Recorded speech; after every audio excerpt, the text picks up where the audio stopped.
ಲೋಕಸಭಾ ಚುನಾವಣೆ ಟಿಕೆಟ್ ಹಂಚಿಕೆ ಸಂಬಂಧ ಇವತ್ತು ಬಿಜೆಪಿ ಕೋರ್ ಕಮಿಟಿ ಸಭೆ ನಡೆದಿದೆ. ಬಿಜೆಪಿ ರಾಜ್ಯಾಧ್ಯಕ್ಷ ಬಿಎಸ್ ಯಡಿಯೂರಪ್ಪ ನೇತೃತ್ವದಲ್ಲಿ ಸಭೆ ನಡೆದಿದ್ದು, ಸಭೆಯಲ್ಲಿ ಸದಾನಂದಗೌಡ, ಈಶ್ವರಪ್ಪ, ಆರ್ ಅಶೋಕ್, ಸಿಟಿ ರವಿ ಸೇರಿ ಪ್ರಮುಖರು ಭಾಗಿಯಾಗಿದ್ದರು. 28 ಕ್ಷೇತ್ರಗಳ ಅಭ್ಯರ್ಥಿ ಪಟ್ಟಿ ಅಂತಿಮ ಮಾಡುವ ಕುರಿತು ಸಭೆಯಲ್ಲಿ ಚರ್ಚೆ ಮಾಡಲಾಗಿದೆ. ರ್ಯಾಲಿಗಳಿಗೆ ದಿನಾಂಕ ನಿಗದಿ ಕುರಿತು ಮಾತುಕತೆ ನಡೆಸಲಾಗಿದೆ ಎನ್ನಲಾಗುತ್ತಿದೆ.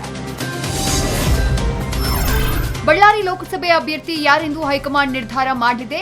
ಈ ಕುರಿತು ಜಗದೀಶ್ ಶೆಟ್ಟರ್ ನಮ್ಮೆಲ್ಲರ ಅಭಿಪ್ರಾಯ ಕೇಳಿದ್ದಾರೆ ಅಂತ ಶಾಸಕ ಶ್ರೀರಾಮುಲು ಬಳ್ಳಾರಿಯಲ್ಲಿ ಹೇಳಿಕೆ ನೀಡಿದ್ದಾರೆ. ಕನಿಷ್ಠ 24 ಸೀಟುಗಳನ್ನ ನಾವು ಗೆಲ್ಲಲಿದ್ದೇವೆ.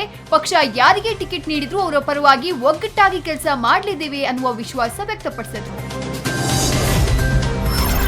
ಲೋಕಸಭೆ ಚುನಾವಣೆ ಸಮೀಪಿಸ್ತಾ ಇದ್ದಂತೆ ಬಿಜೆಪಿಗೆ ಮುಖಂಡರು ಶಾಕ್ ನೀಡಿದ್ದಾರೆ. ರಾಯಚೂರು ಜಿಲ್ಲೆ ಮಾನ್ವಿ ಪಟ್ಟಣದಲ್ಲಿ ಹಲವು ಬಿಜೆಪಿ ಮುಖಂಡರು ಕಾಂಗ್ರೆಸ್ಗೆ ಸೇರ್ಪಡೆಗೊಳ್ಳಲಿದ್ದಾರೆ. ಮಾನ್ವಿ ವಿಧಾನಸಭಾ ಕ್ಷೇತ್ರದ ಬಿಜೆಪಿಯ ಅಭ್ಯರ್ಥಿಯಾಗಿ ಸ್ಪರ್ಧಿಸಿದ್ದ ಶರಣಯ್ಯ ಗುಡದಿನ್ನಿ ಸೇರಿ ಹಲವು ನಾಯಕರು ಸಂಸದ ಬಿವಿ ನಾಯಕ್ ನೇತೃತ್ವದಲ್ಲಿ ಕಾಂಗ್ರೆಸ್ ಸೇರಲಿದ್ದಾರೆ ಎನ್ನಲಾಗುತ್ತಿದೆ. ಬೆಂಗಳೂರಿನ ರಾಜ್ಮಹಲ್ ಹೋಟೆಲ್ನಲ್ಲಿ ಐಟಿ ದಾಳಿ ಪ್ರಕರಣದ ವೇಳೆ ಸಿಕ್ಕ 1.67 ಕೋಟಿ ಹಣಕ್ಕೆ ಸೂಕ್ತ ದಾಖಲೆಗಳಿಲ್ಲ. ಆದರೆ ಈ ಹಣ ರಾಜಕೀಯ ಮುಖಂಡರಿಗೆ ಸೇರಿದೆ ಅಂತ ಐಟಿ ಇಲಾಖೆ ಮುಖ್ಯ ಕಮಿಷನರ್ ಬಾಲಕೃಷ್ಣನ್ ಹೇಳಿಕೆ ನೀಡಿದ್ದಾರೆ.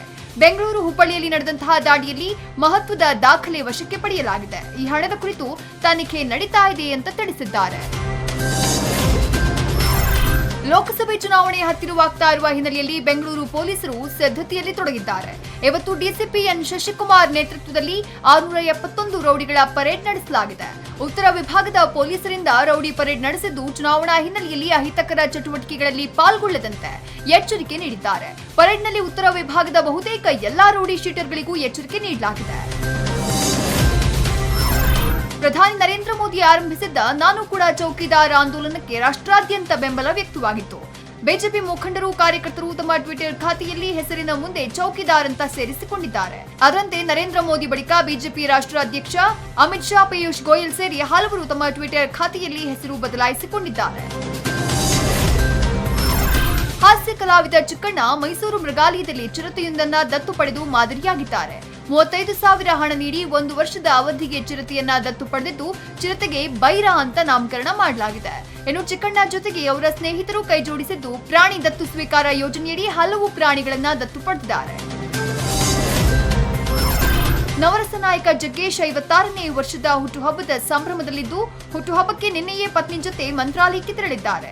ಈ ಕುರಿತು ಜಗ್ಗೇಶ್ ಟ್ವೀಟ್ ಮಾಡಿದ್ದು, ತಂದೆ ತಾಯಿ ರಾಯರ ಆಶೀರ್ವಾದದಿಂದ ಮಾರ್ಚ್ 17ರಂದು 56ನೇ ವರ್ಷಕ್ಕೆ ನನ್ನ ದೇಹ ಕಾಲಿಟ್ಟಿದೆ. ಅಪ್ಪ ಅಮ್ಮ ಇಲ್ಲದ ನನಗೆ ರಾಯರೇ ತಂದೆ ತಾಯಿಯಾಗಿದ್ದಾರೆ. ಹಾಗಾಗಿ ಪತ್ನಿ ಸಮೇತ ರಾಯರ ಆಶೀರ್ವಾದಕ್ಕೆ ಮಂತ್ರಾಲಯಕ್ಕೆ ಬಂದಿದ್ದೇನೆ. ರಾಯರು ಧರಿಸ್ತಾ ಇದ್ದ ಪಾದುಕೆಯ ದರ್ಶನ ಪಡೆದು ಅಂತ ಟ್ವಿಟರ್ನಲ್ಲಿ ಸಂತಸ ಹಂಚಿಕೊಂಡಿದ್ದಾರೆ. ನವರಸ ನಾಯಕ ಜಗ್ಗೇಶ್ ಹುಟ್ಟುಹಬ್ಬದ ಪ್ರಯುಕ್ತ ಅವರ ಅಭಿನಯದ ಬಹುನಿರೀಕ್ಷಿತ ಚಿತ್ರ ಪ್ರೀಮಿಯರ್ ಪದ್ಮಿನಿಯ ಟೀಸರ್ ಬಿಡುಗಡೆಯಾಗಿದೆ. ಜಗ್ಗೇಶ್ ನಾಯಕ ನಟನಾಗಿ ಕಾಣಿಸಿಕೊಂಡಿರುವ ಚಿತ್ರಕ್ಕೆ ರಮೇಶ್ ಇಂದಿರಾ ನಿರ್ದೇಶನ ಮಾಡಿದ್ದಾರೆ. ಅರ್ಜುನ್ ಜನ್ಯಾರ ಸಂಗೀತ ಚಿತ್ರಕ್ಕಿದ್ದು, ಶ್ರುತಿ ನಾಯ್ಡು ಚಿತ್ರಕ್ಕೆ ಬಂಡವಾಳ ಹೂಡಿದ್ದಾರೆ. ಇನ್ನು ಹಲವು ವರ್ಷದ ಬಳಿಕ ಸುಧಾರಾಣಿ ಮುಖ್ಯ ಭೂಮಿಕೆಯಲ್ಲಿ ಕಾಣಿಸಿಕೊಂಡಿದ್ದಾರೆ. ಪವರ್ ಸ್ಟಾರ್ ಪುನೀತ್ ರಾಜ್ಕುಮಾರ್ 44ನೇ ವರ್ಷಕ್ಕೆ ಕಾಲಿಟ್ಟ ಹಿನ್ನೆಲೆಯಲ್ಲಿ ಅವರ ಅಭಿಮಾನಿಗಳು ಸಂಭ್ರಮಾಚರಣೆಯಲ್ಲಿ ತೊಡಗಿದ್ದಾರೆ.